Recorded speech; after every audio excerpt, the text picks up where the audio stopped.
Hey now, what is up everybody? My name is Mike Brown, aka ReviewKingMB, and I am going to do a buy or sell for this movie that I still can't believe almost was a reality. So basically what I'm doing is I'm presenting the facts. I'm not saying that this is the movie that I would have wanted instead of, say, Batman Begins. But I'm saying that if this movie had to happen, if we were in some other pocket universe where we had no choice and where Batman and Robin was a success, and so we had to do a sequel to it called Batman Triumphant, which was on the books, on the schedule, this is the movie that we would have gotten. And so I'm asking if you guys would have at all been interested in said movie. Obviously would have been directed by Joel Schumacher once again, who is bringing the series to a screeching and scratching halt. But we would have George Clooney back as Batman Bruce Wayne, who I know some people actually like his Bruce Wayne. I'm not saying his Bruce Wayne was terrible. I'm just saying that I think a lot of things about his Batman was so bad that I almost can't even see potentially any good that he could have brought in his Bruce Wayne. But at least if you're going to bring him back, and as awful as Ellen McPherson was as his girlfriend in Batman and Robin, just don't have him have a girlfriend in this movie. Like, I get it, it's Batman, it's almost like with James Bond, you have to have a love interest, a female that he sleeps with in every movie, but let's just calm down. Unless you can get an interesting character who is worthy to waste screen time on, or a good actress who is worthy enough to waste screen time on, just don't even deal with it. Don't even, not unless you bring back Michelle Pfeiffer as Catwoman. Then, and maybe only then, would I be okay with a love interest for Batman in this movie.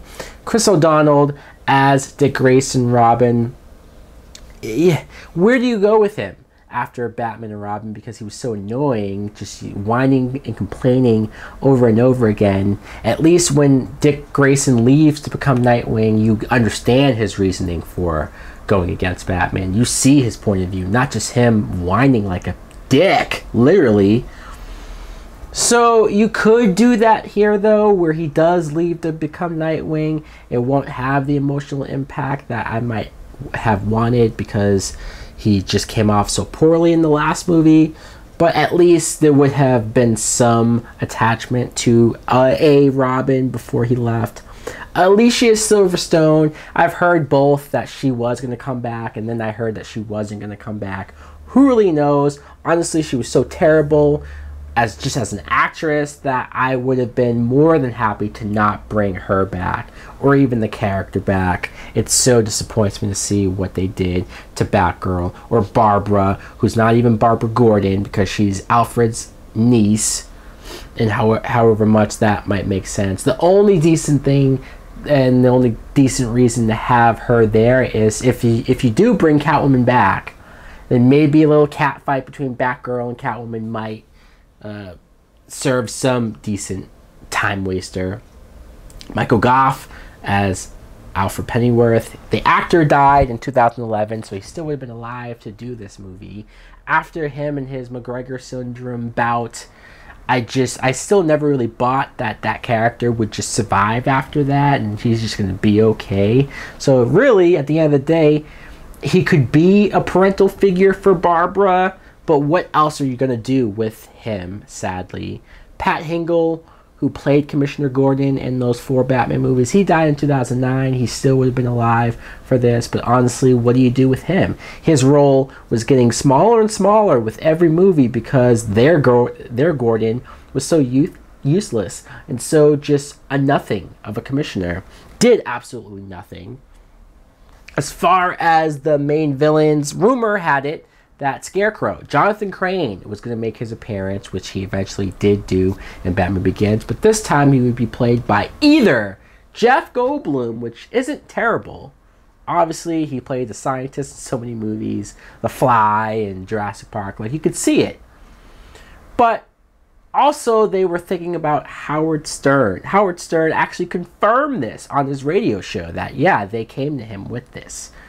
Holy fuck! It's like, how do you go from Jeff Goldblum as a possible candidate to then Howard Stern, who, sure, he did Private Parts, one movie, but really? This was the level of casting decisions that Warner Brothers was making at the time.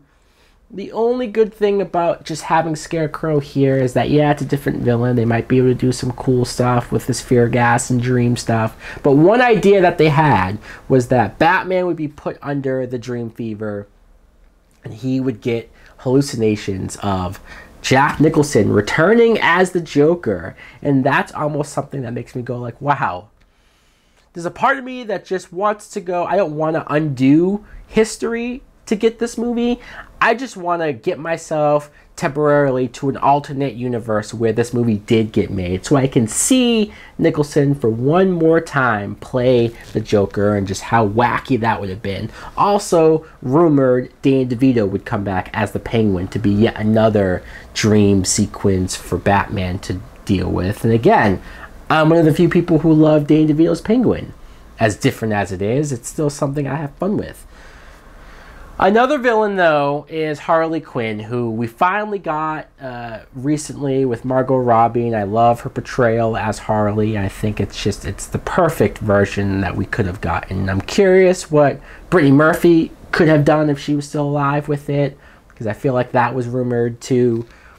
But the rumored actresses to play Harley Quinn in this movie were Madonna, yes, the singer, Madonna, who I know has been in a couple movies, but what the fuck? Can you imagine Madonna in clown makeup and just running around? Or Courtney Love. Jesus fucking Christ, this would have been a train wreck. This would have destroyed the Harley Quinn character as we knew her, because they would have butchered her in the eyes of mass general audiences. I think enough people today know the Harley Quinn character before Suicide Squad, before she was in the movies. They knew how she is as a character and her just sense of humor and how wacky she is, her backstory even. But this movie would have had not only two actresses that aren't even really actresses play her, so the performances probably would have been terrible and horrible, but the character, instead of being the Joker's girlfriend, because, well, Jack Nicholson's Joker, they killed him in '89, the movie. So instead, she would have been his daughter. Harley Quinn as the Joker's daughter, coming for revenge to kill Batman. What the actual fuck? So not only, again, this would have ruined Harley for, like, just her history in film, to have even just one person see this movie and think, oh yeah, Harley Quinn, I know her, she's the Joker's daughter, right? That would have drove me crazy if people were running around thinking that because of this movie being made. God fucking damn it. Instead of the Joker, because again he's dead, Harley shoots and paralyzes Barbara. And again, there's some aspects of this script, of this movie, that sound interesting, that sound like you almost wanted, like, wow, I would see those 5 minutes or that one scene. But as a movie, I think it would have been a train wreck. As a movie, it would have been even worse than Batman and Robin, if that's possible, because it would have been minus the Mr. Freeze puns, which I now can have fun with. But just like, what else would you have here? Would they have Harley Quinn saying a bunch of dumb jokes that aren't funny? Man, am I glad this movie didn't happen. But let me know in the comments below. Do any of this rumored stuff, does any of this interest you? Would you have wanted to see Batman Triumphant? Do you think it could have been good? Could it have gone maybe in a more dark direction? Maybe Joel Schumacher would have redeemed himself? Or are you like me and are you glad, so glad, that this movie didn't happen and that we got the Nolan trilogy that we all deserved? Thanks for watching. Like, comment, subscribe. Later!